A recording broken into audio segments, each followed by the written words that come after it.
संसार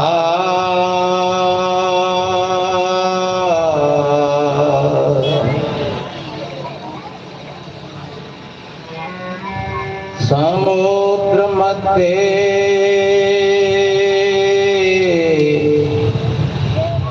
संबंध तो में वो शरण की मस्ते गुरु कृपालो कृपया बदयत विश्वेश पादाम्बुज दीर्घ नौका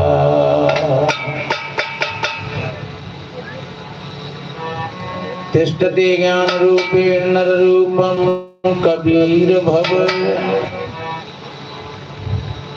वासना जात सर्वत्रम कृपा दृष्टि विनश्यते तम कबीरम गुरुं वंदे ज्ञानिनायधिकं भवे जड़याध्यास महाबंधम बोध ज्ञान विमुच्यते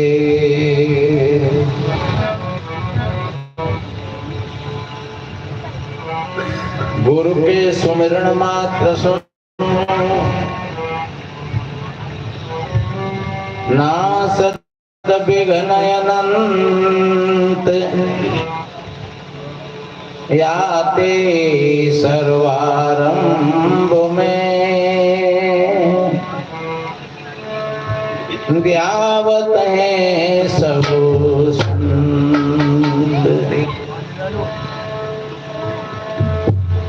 गुरु कृपा सो पाइए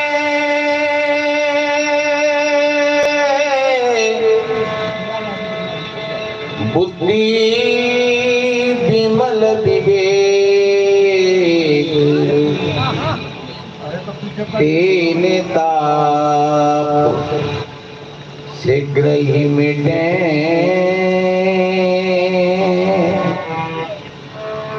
श्री गुरु चरणने की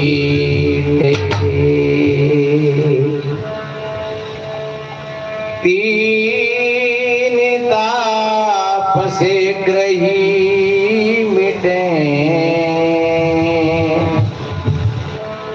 श्री गुरु चरणने की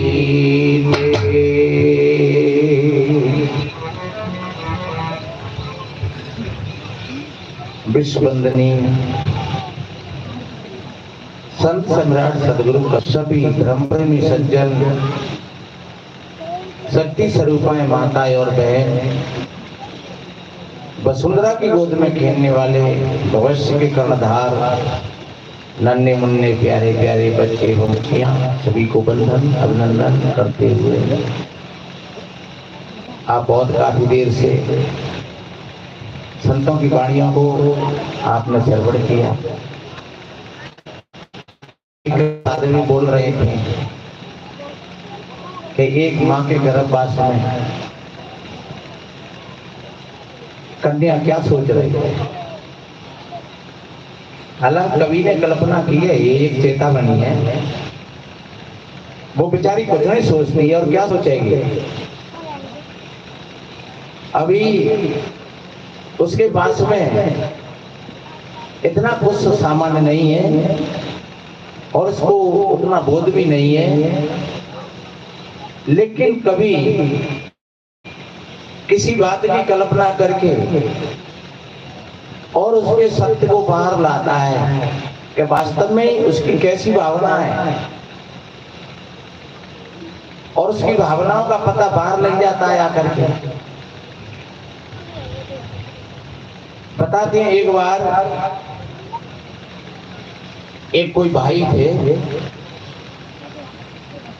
उनके भाई भी थे, बेटा भी थे, एक बेटी थी।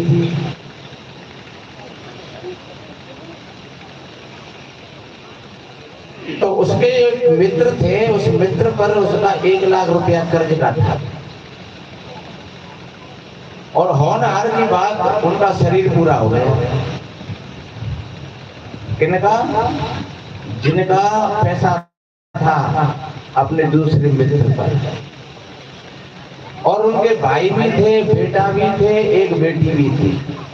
मेरे मित्र का पूरा हो गया, पता नहीं, पर नहीं पता है, फिर भी ऐसा तो नहीं करना चाहिए। और बेटों को भी पैसा दिया जाए तो उसके 4 बेटे, कौन से बेटे को? और उसने अपनी बात को पलट करके कहा वहां करके,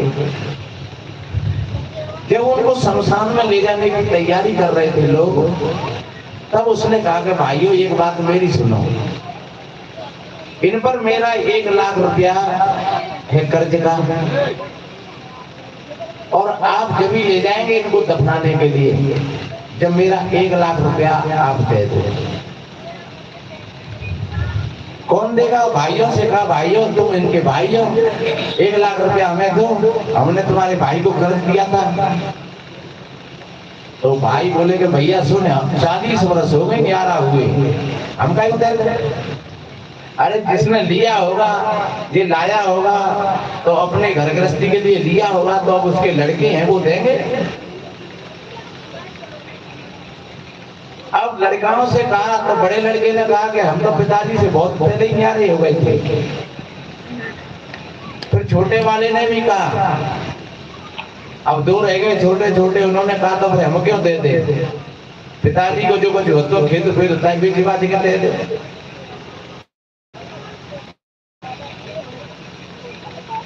कछु कह रहे हैं तो पिता मर गए तो पैसे मर गए, खूब ना दे रहे, खूब ना दे रहे।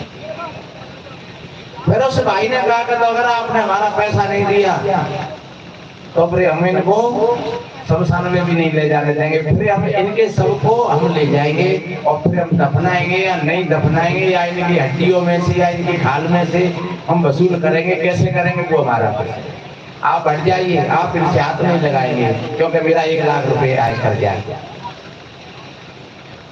लेकिन वहीं पर जब तक बेटी आ गई, जब ऐसी बात देखी तब कहा, पिताजी, चाचा जी, आप मेरे पिताजी के 100 में दखलंदाज मत करिए। मेरे चाचा ताऊ पैसा नहीं देंगे, कोई बात नहीं है, और मेरे भाई पैसा नहीं देंगे, कोई बात नहीं है। अब तो मेरे पास में नहीं है, और मेरे पास में जो गहने और आभूषण है, इन गहने और आभूषणों को तुम रख लो, और मैं फिर 15 दिन बाद और अपने आभूषणों को ले जाऊंगी और तुमको 1 लाख रुपया दे जाऊंगी। हमारे होते हुए और हमारे पिताजी की जय स्थिति, धन्य है ऐसी बेटियों के लिए। तब उसने कहा, पिता ने, चाचा ने, कि बेटा मेरे पैसे नहीं है इनके पास, मैंने इनसे 1 लाख रुपए का कर्ज लिया था, लेकिन अब मैं ये सोच रहा था कि अगर 1 लाख रुपया अब दिया जाए तो किसको दिया जाए। अब मैं 1 लाख रुपया न इनके भाइयों को दूंगा, न इनके बेटों को दूंगा, मैं 1 लाख रुपया अब तेरे को ही दूंगा। ये भावना होती है बेटियों की।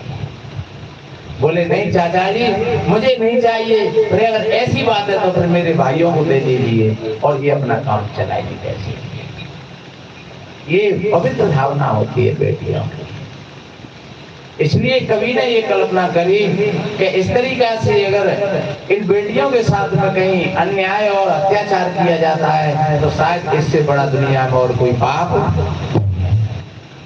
तो हम आज इस पावन प्रांगण में ये सभी भाई बहन ऐसा संकल्प लेकर के जाएं कि आज से ऐसा काम हमने करेंगे और न किसी को,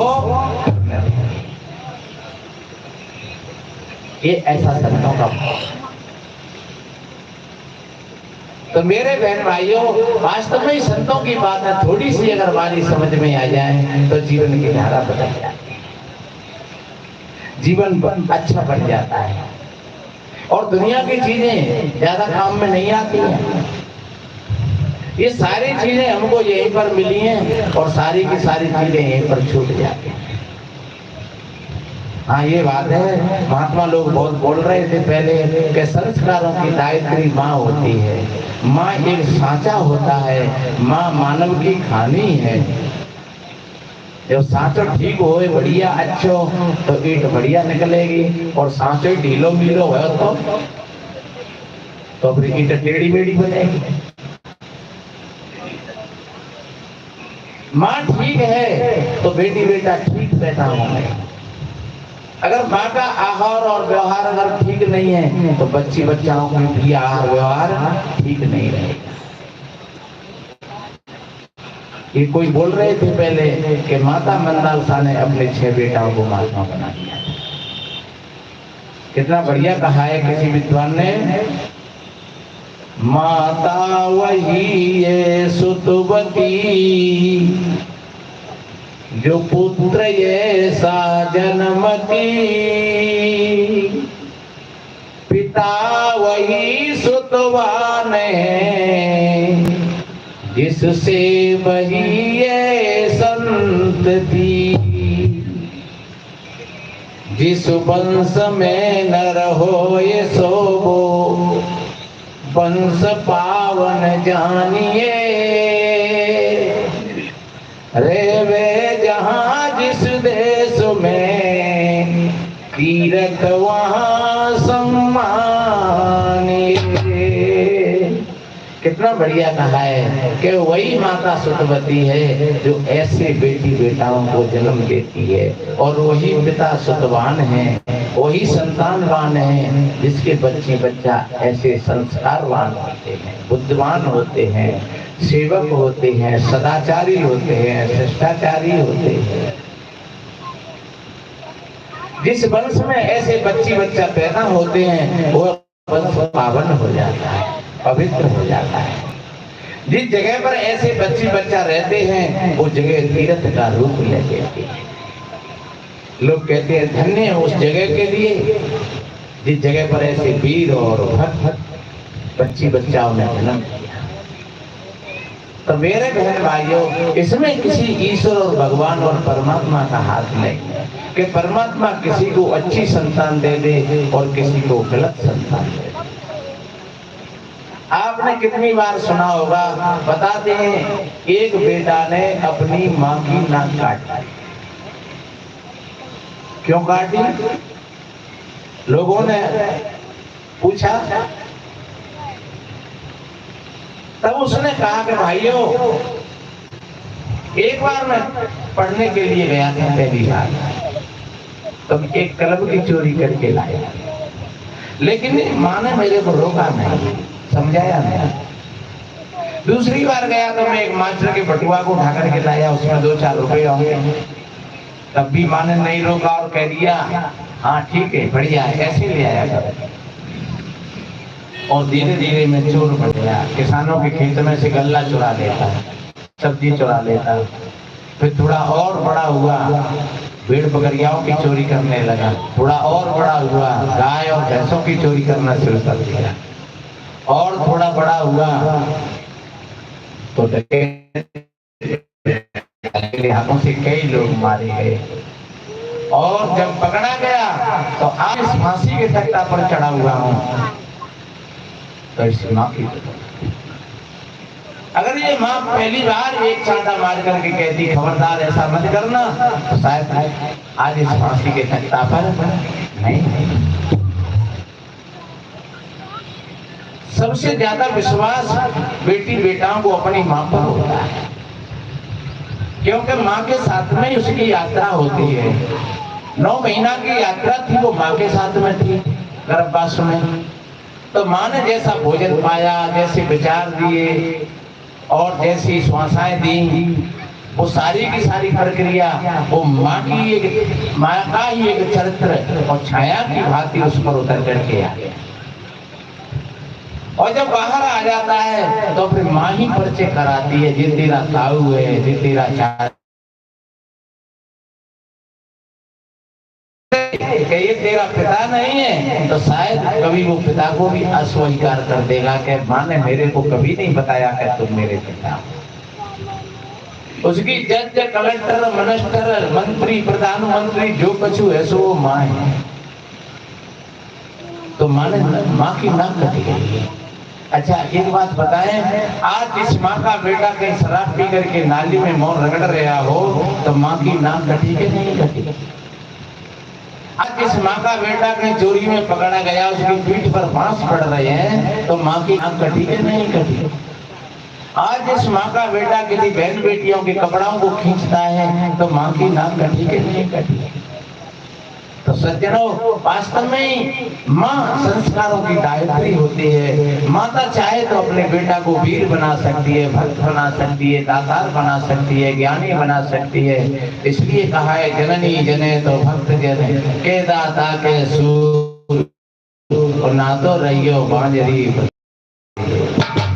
पुत्रवती वती जग सोई रघुपति भक्त जास सुत होई न तरो बांझ भल व्याधि बयानी और राम विमुख सुत हित मम जानी।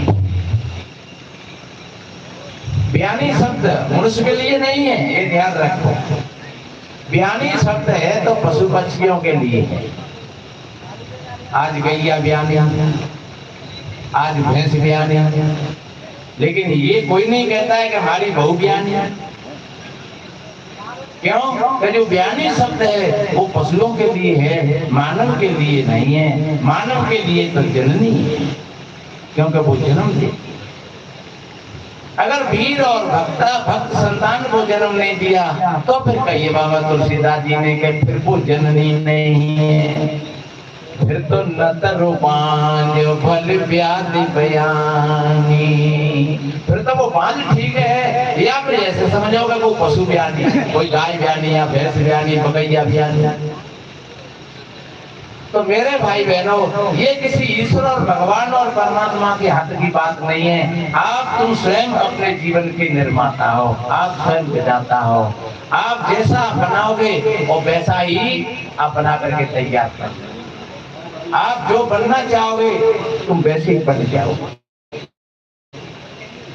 और वास्तव में अगर देखा जाए तो दुख और सुख ये हमारे मन का विषय है।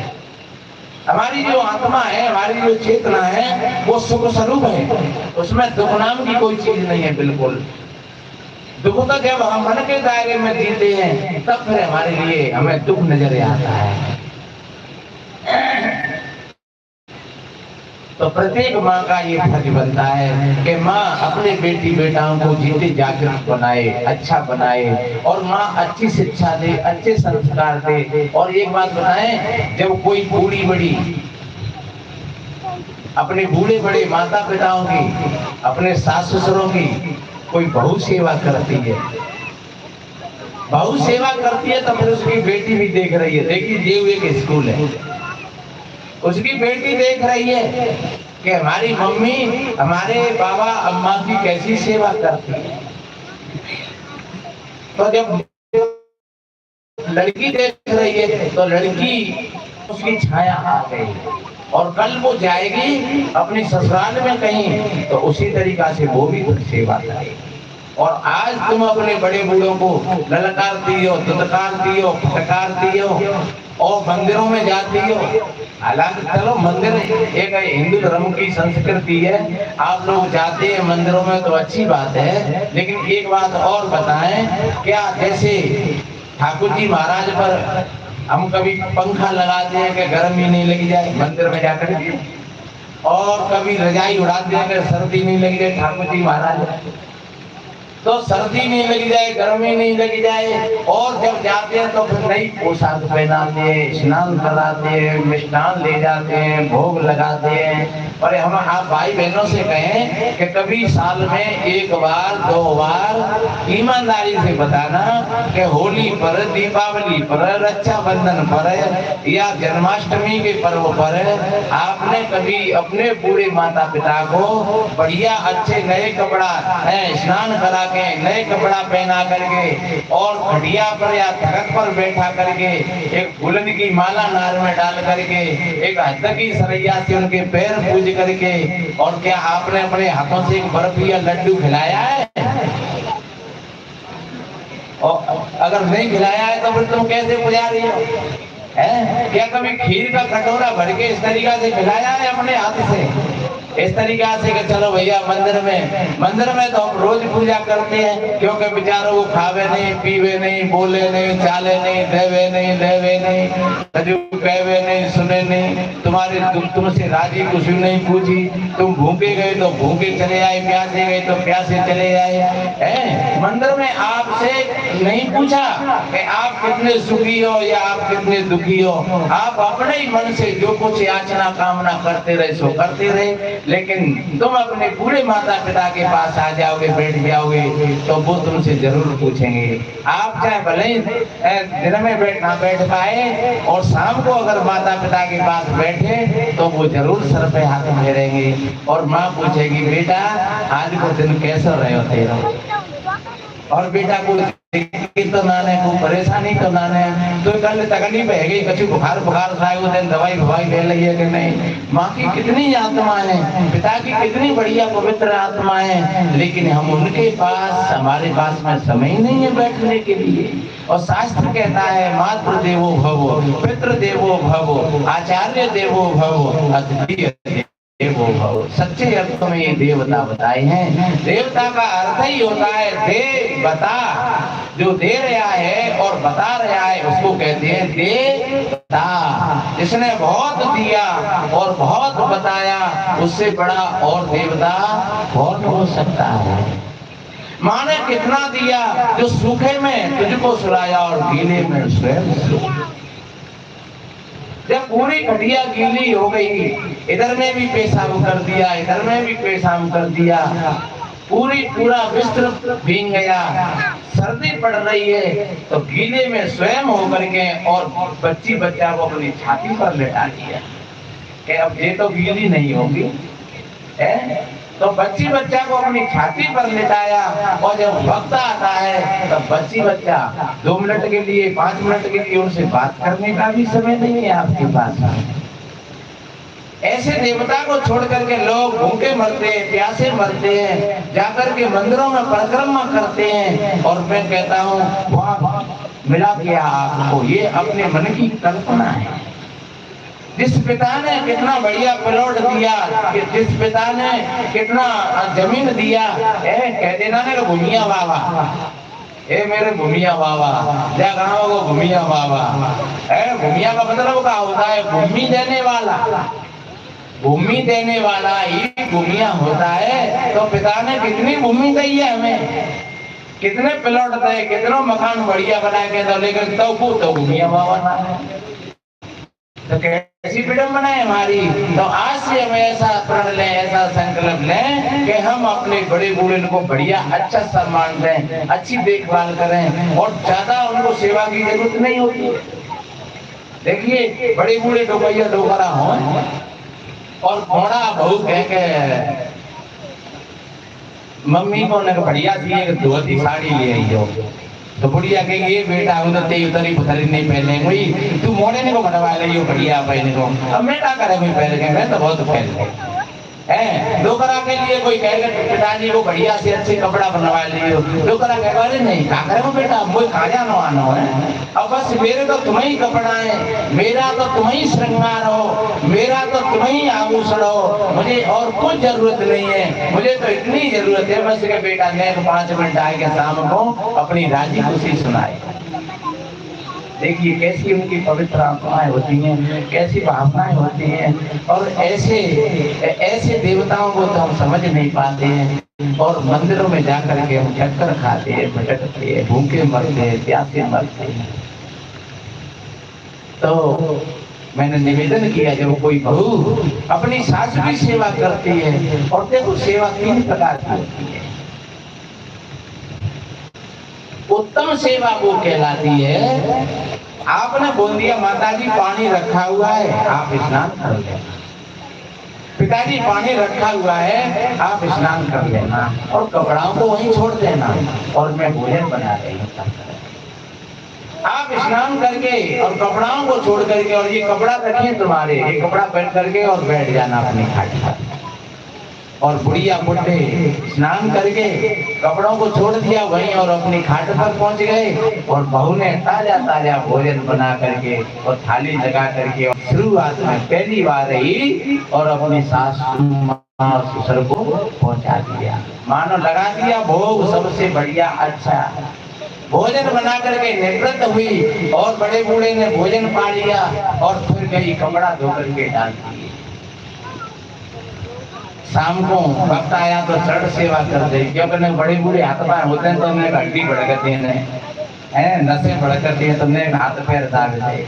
हाँ, इतने आशीर्वाद मिलेंगे तुमको, इतने आशीर्वाद मिलेंगे कि जीवन में कोई कमी नहीं। मुझे आशीर्वाद तो मिलेंगे ही और साथ साथ में कल तुम्हारे लिए भी फिर वही है, आज तुम बहू हो तो कल तुम सास बनोगे। जिया बीजे सुलुड़े कर्म संधना के, जिन्होंने बोए अक्कब मूल फल चाखन चाहत द्राग, अच्छे करन सु अके पानस वेद सुनान साग। यही तो कर्म का भोग होता है। बाबा तुलसीदास जी ने कहा है कि कोई न काव सुख दुख कर दाता, निज कृत कर्म भोग सब भ्राता। करई जो कर्म पाव फल सोई, निगम नीति यस कहे सब कोई। ये कितना बढ़िया कहा है। ये मत समझ लेना कि ये कबीरपंथी महात्मा है, ये देवी देवता को नहीं मानते या माता मंदिरों को नहीं मानते। नहीं, मानना विषय अलग है, जानना विषय अलग है। तो यहाँ तो जानकारी की बात है।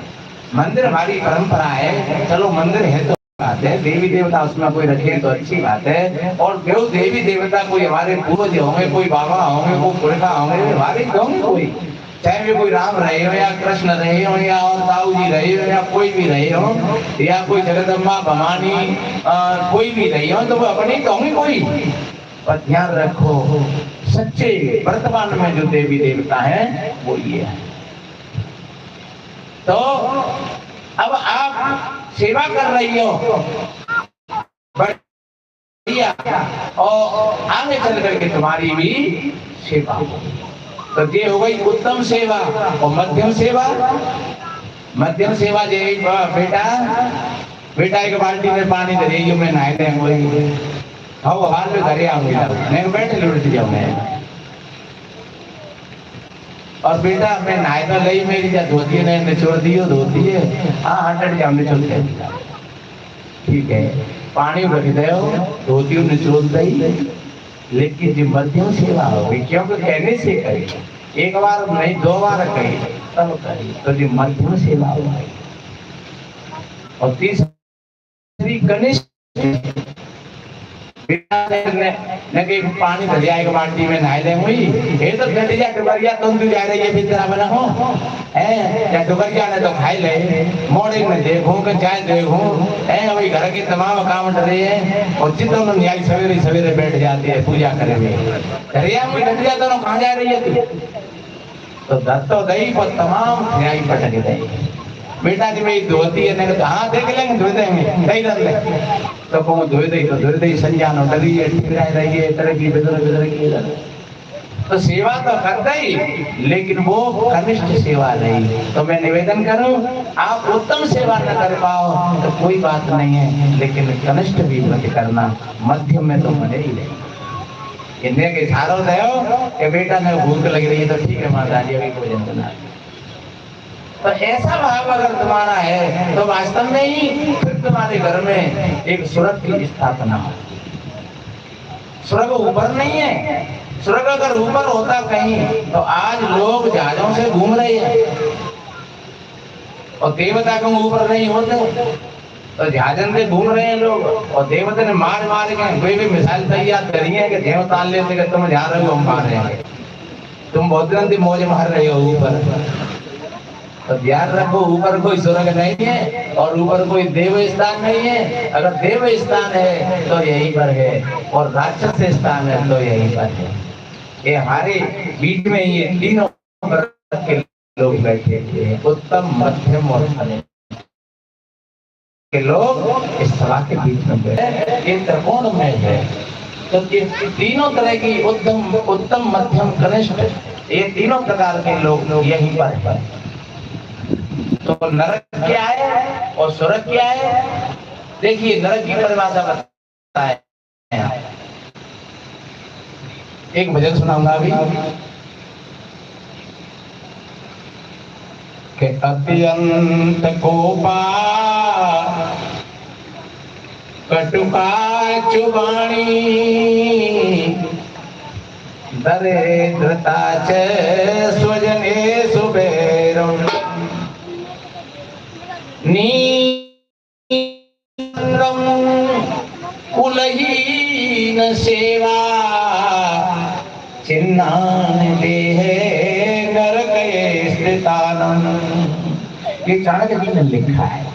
नरक कहाँ है कि अत्यंत कोपा, बार बार तुम क्रोध करते हो, तुम बार बार भय और चिंता में डूबे हुए हो और छोटी छोटी बातों पर तुम लाल हो जाते हो एकदम, अत्यंत कोपा।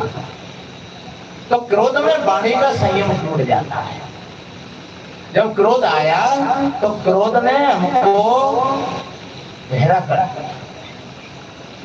सास बहू में लड़ाई है और फिर को कह के बेटा जी तेरी सास है, माई को सास बात सुना मर गई, माई सास हमारा खूब ना आते देख लिया हमने तो सबको।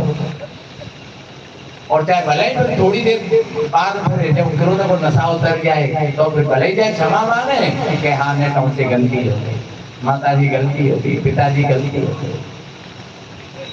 क्योंकि क्रोध में वाणी का संयम टूट जाता है। जो मिठास होता है, ध्यान रखो, वाणी एक वरदान है आपके पास में, अभी बताऊंगा मैं। अत्यंत कोपा कटका चुबाणी, तुम बार बार क्रोध करते हो, कड़वे शब्दों का प्रयोग करते हो। दरिद्रता क्या स्वजने सुबेरम, और दरिद्रता का मतलब होता है एक कंगीरापन, मांगने की वृत्ति। चाहे तुम पे कछु धरो है पत्या मन यूं ही देख रहे हो कि हम पे ही आ जाए, जीजा की हम पे ही आ जाए, जीजा को खेत हम पे ही आ जाए, जीजा को प्लॉट हम पे ही आ जाए, जीजा की जी कपड़ा दिलाओ तो क्या कैसे वो पे ही आ जाए। ऐसा तुम्हारे भीतर में भाव है तो तुम दरिद्री। चाहे तुम्हारे लाख करोड़ जमा है बैंक में पर तुम्हारी मांग है, विशाल प्रश्न है तुम्हारे अंदर में। शिष्य ने पूछा गुरु से, गुरुदेव कोवा दरिद्रो, क्या दरिद्री कौन है?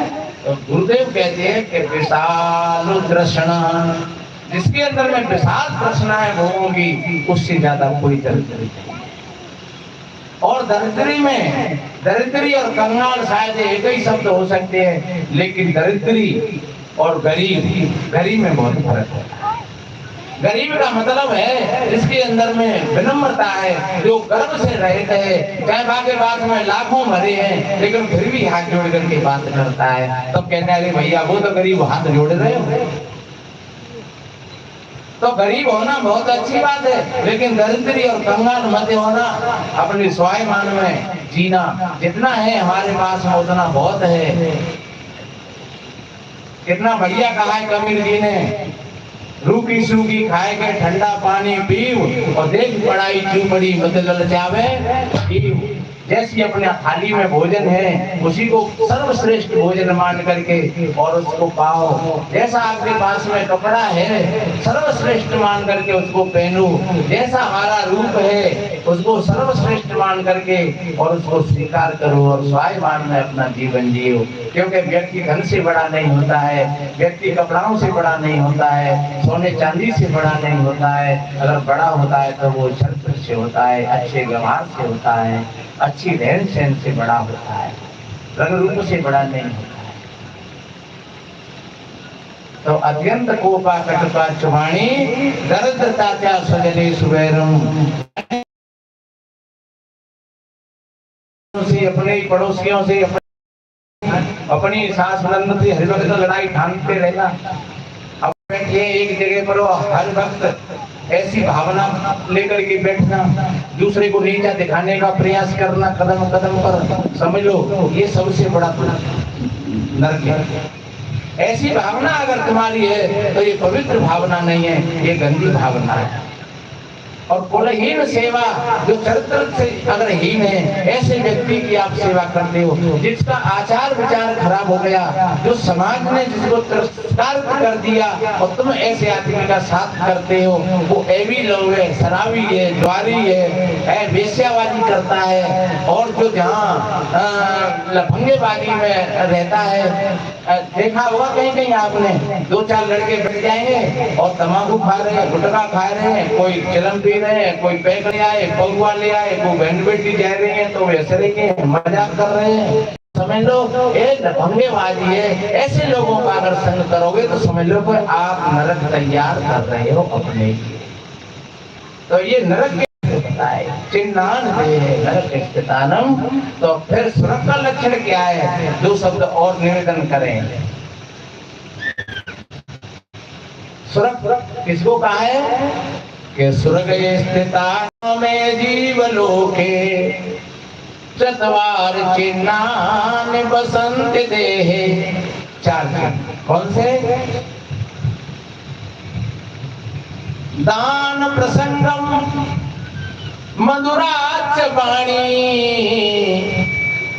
देवार्चनम अतिथि तर्पणम च। कितनी बढ़िया है।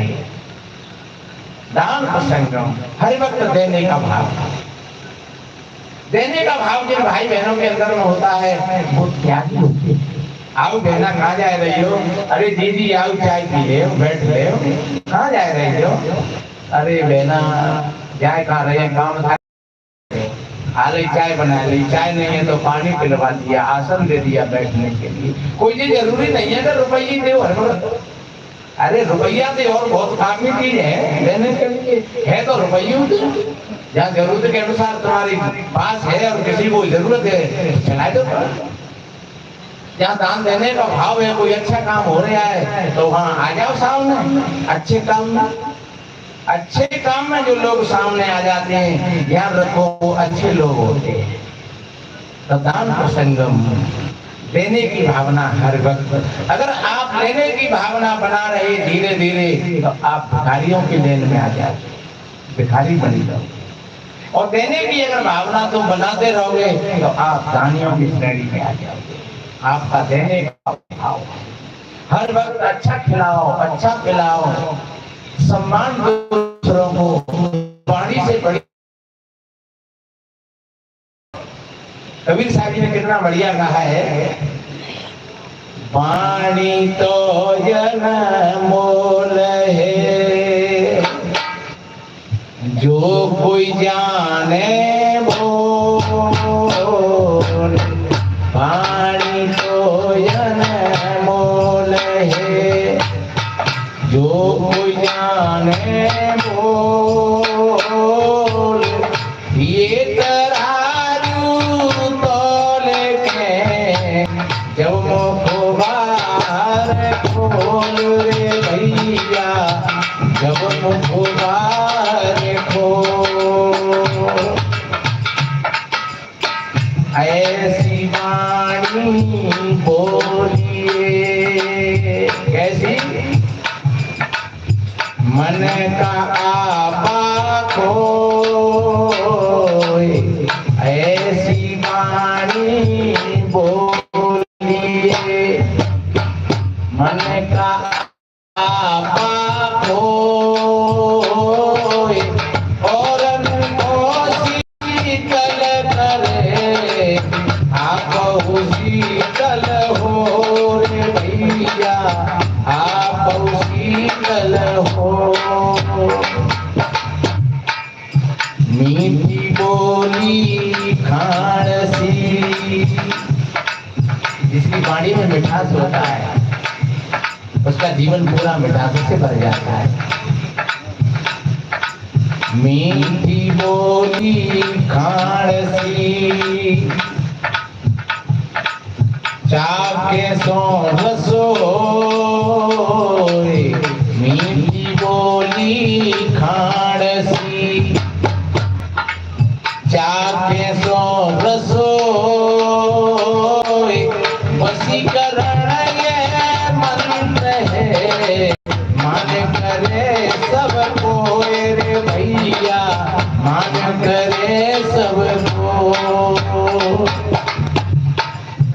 वचन कठोर त्याग करे। ये साखियों को आप सभी भाई बहन जानते हैं।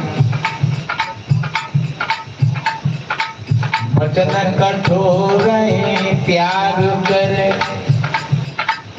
वसोशील में आने। वचन कठोर त्याग करे, वसोशील में आने।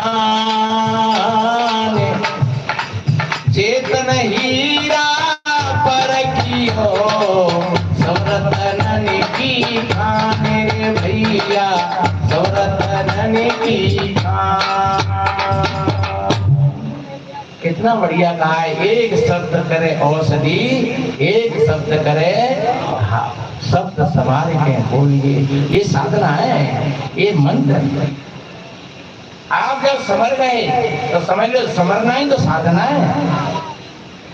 जो समर करके बोलते हैं वो ही बोलना होता है, और जो वे उसी में बोलते हैं वो बोलना नहीं होता है, वो बकवास होती है। जब बेहोशी में आदमी बोलता है तो लोग कहते रे क्यों करे काय को बकवास कर रहा है। तो बेहोशी का बोलना नहीं होता है। कितना बढ़िया कहा दादी ने कि बात समतवारे और जे नहीं बोलत वचन समारे। जिन पर बोलना ही नहीं आता है। सदगुरु कबीर साहब जी ने कहा है बोलना का सो बोलियो रे भाई। वास्तव में बोलने की एक कला होती है। एक जगह की बात है, कभी 2-5 साल हो गए, हम आश्रम पर बैठे थे तो 4-5 महात्मा आ गए और वो लाल कपड़ा पहने हुए थे। तो हमारे शायद पहले कुछ मिले जुले थे उन्होंने। अरे आए तो बैठ, हमने कहा ये साहब आइए बैठे, भाव बंदगी हुआ और हम बैठे बड़े प्यार से। भोजन प्रसादी चल रही तो हमने कहा भोजन खा लो, तो भोजन के लिए बैठा दिए। हम ही भोजन परस रहे थे। एक महात्मा ने दोनों हाथ से भोजन ले लिया, जैसे एक हाथ में रोटी टिक्कर ले लिया और एक हाथ से बिल्कुल। साधुओं में ऐसा नियम होता है कि भाई एक हाथ से शुद्ध रखो, साफ रखो, एक ही हाथ से भोजन खाओ, ऐसा नियम है। और नियम क्यों करो हो? नियम इसलिए करो हो कि जैसे भोजन रखा हुआ है और हम अकेले ही हैं या 2 जने हैं, तो एक हाथ सही है, जरूरत पड़ रही है तो वहां एक हाथ से रोटी की सब्जी उठा लो तो वो दूषित नहीं होती है, वो ठीक रहती है। इसलिए एक हाथ को साफ रखने के लिए, सुरक्षित रखने के लिए कहा। ऐसा हमारे संतों में ऐसा नियम है, चाहे वो सन्यासी हो, चाहे वैष्णव हो, चाहे कबीर हो, एक ही हाथ से भोजन होता। तो एक महात्मा में वरिष्ठ थे, तो वो महात्मा एकदम उससे गाली गलौज करने लगे। जो नालायक कमीने साले और डंडा के दिखाई को गाली दे रहे हो। हमने की क्या हो गई, बात क्या हो गई? अरे वैसे दोनों हाथों से खाना खाया है। अरे तभी महाराज देखो बड़ी बात ना है, काय को इतने और एकदम गर्म हो गए और पकाए गए, तो हमने हाथ जोड़ गाड़ करके वहां शांत किए। 50 गाली दे दी। फिर खा पी करके बैठे, फिर उन्होंने कहा कि महाराज ने कहा जो सत्संग सुनाए दो। हम तो अब बात थोड़ी पीछे रह गई, महाराज का सत्संग सुनाए दो। अब मैंने कहा क्या सत्संग सुनाए, आप महात्मा लोग हैं, आप विद्वान हो, आप तो जानते हैं सारी बातों को। नहीं महाराज सुनाए दो, मुझे सुनाए दो। तो मैंने वही यही साखी बोली, ऐसी वाणी बोलिए मन का आपा खोए और न को शीतल करे आप शीतल होए। तो मैंने आदि बोले भाई, और तो बुई महात्मा थोड़ी बोल लेंगे आदि है। वाह महाराज, हम कबीर पंथी में खूब बैठते हैं और जी हमें सब याद है। महाराज याद तो है, याद करना अलग बात है, समय पर उनका उपयोग करना अलग बात है। कैसे महाराज? मैंने कहा अभी थोड़ी देर पहले ये बेचारा महात्मा जाने 2 आतंक थे, मतलब वो भोजन उठा लिए और खा रहे हो, तो मैं पहली बात तो देर को हत्या नहीं करते जाने, बाकी थाली बाको भोजन बाकी 2, वो तो आतंक दिखा को पाइन दिखा को बाकी रही। तो जब मैं तुम्हारा बेटा हो तो तुम इतने नाराज हो। दूसरी बात यह है कि तुम बड़े हो, तुम गुरु हो, तो फिर क्या एकांत में तुम यही समझाए हो मिलो, तुम मैं समझाते हो भाई आश्रम पे कि जब उपदेश देवे करो शिष्य ने तब समझाए करो। इसका मतलब चार आदमियों में किसी की बेइज्जती करना, ये कांका नेम है। जब तुम साखी को जानते हो, जब कबीर वाणी को तुम समझते हो, तो फिर तुमने एक अपने भाई का इस तरीका से अपमान किया। अरे महाराज वो बात है गई, हमने भी यही तो होती बात है, यही तो समझदारी की बात है कि हमें कहाँ और कब और किस तरीका से बोलना चाहिए। तो सज्जनों जानते तो सब हैं, लेकिन ये वाणी एक वरदान है तुम्हारे पास में, एक परमात्मा का प्रकृति का एक वरदान है तुम्हारे पास में। और एक बात बताएं, वाणी न तो ठंडी होती है और न गर्म होती है। ऐसे जानो जैसे हवा, तो हवा न ठंडी होती है और न गर्म होती है। हाँ, कभी गर्म वातावरण से गुजर करके आती है जब हवा, तो हम कहते हैं भैया आज तो लू चल रही है, गर्म गर्म। और जब कभी ठंडे वातावरण से गुजर करके आती है तो हम कहते हैं आज तो ठंडी ठंडी हवा चल रही है। लेकिन ने हवा आई और वैसा ही हमको अंदर में हमारी वाणी है, ये न ठंडी है और जब हमारे हृदय में गर्माहट होती है तो फिर वाणी गर्म गर्म निकलती है। जब हमारे हृदय में ठंडक होती है तो फिर वाणी ठंडी ठंडी निकलती है। जब हम अपने विवेक में होते हैं, अपने विचार में होते हैं, तो फिर हम विचार करके बोलते हैं। और जब हमारे भीतर में विचार नहीं है, भीतर में विवेक नहीं है, तो फिर वाणी भी हमारी बात भूत दिवस मतलब है, फिर तुम जैसे होता है वैसे हाँ। तो सदगुरु कहते हैं साधना का मतलब ये नहीं है कि किसी जंगल में जाकर के तुम तपस्या करो। साधना का मतलब ही है हम व्यवहार में अपनी एक एक चीज को संभाल करके उपयोग करें। आंख हमारे पास में है बढ़िया अच्छी, इन आंखों से हम बढ़िया अच्छे संत महापुरुषों का दर्शन करें। कान हमारे पास में कितने बढ़िया अच्छे हैं, इन कानों से हम सत्संग सुने बढ़िया है। मुख और वाणी कितनी बढ़िया है, हम अच्छे बोले, अच्छा भोजन पाए।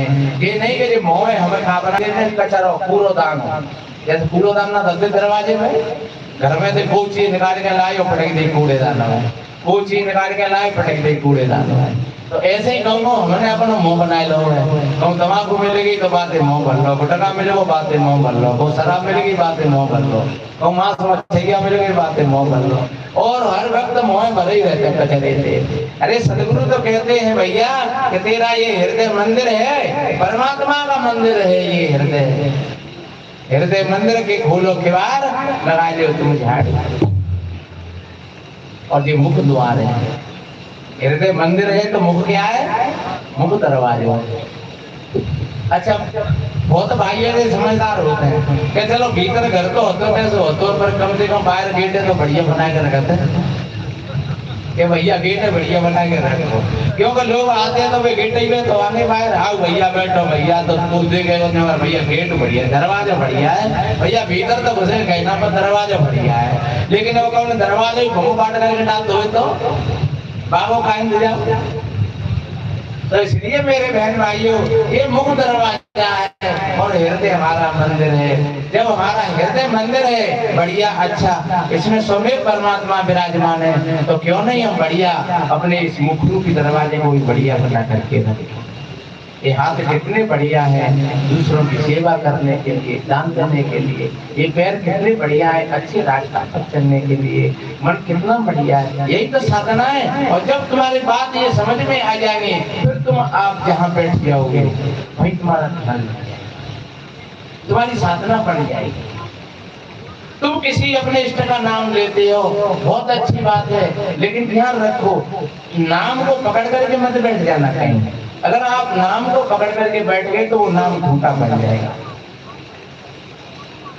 मैंने शायद कल कहा था कि छत होती है और जीना होता है, तो जीना चढ़ने के लिए होता है न कि सोने के लिए। कोई जीना की सीढ़ी को पकड़ करके बैठ जाए कि भैया मिल गई छत, तो बहुत बड़ी भूल है। छत कब मिली? जीना तो चढ़ने के लिए है, और तुम सीढ़ी बाई सीढ़ी चढ़ते चले जाओगे तो तुम्हें पता भी नहीं लगेगा। एक क्षण को आएगा कि तुम छत पर पहुंच गए।